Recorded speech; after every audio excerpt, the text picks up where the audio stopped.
Hi guys, and welcome back to a video for my aquarium. So today we are looking at Marimo balls, which are also known as betta buddies. What it is, it's simply a colony of moss, so a lot of people call these moss balls. Anyway, I decided I am going to show you guys how I am going to propagate or turn this one moss ball into several. So as you see, I went ahead and took it out of the water and squeezed all of the water out. Now I'm simply going to cut it in half by either using scissors or even just using my fingers to tear it apart. So there's nothing in the middle of these moss balls, it's literally all algae. So with the propagation of these, I'm deciding to do two different things. First thing is to use parts of the half I cut and create new moss balls. So I simply took a quarter of the moss ball and rolled it in my hands.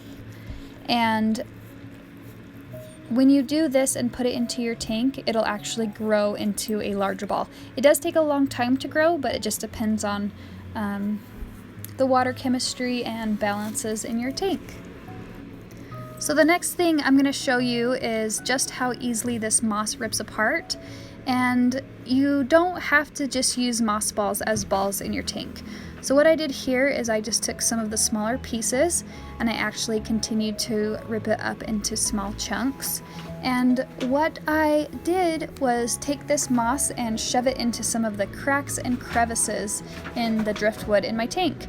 So I did it this way with my tank full, but if you take time to prep your tank or if you're currently aquascaping, you can do this before you add water. I would probably recommend that, however, I think this worked just fine. So by placing the moss in these little cracks, the moss will actually start to grow and attach itself to the driftwood and rocks and other things in the tank.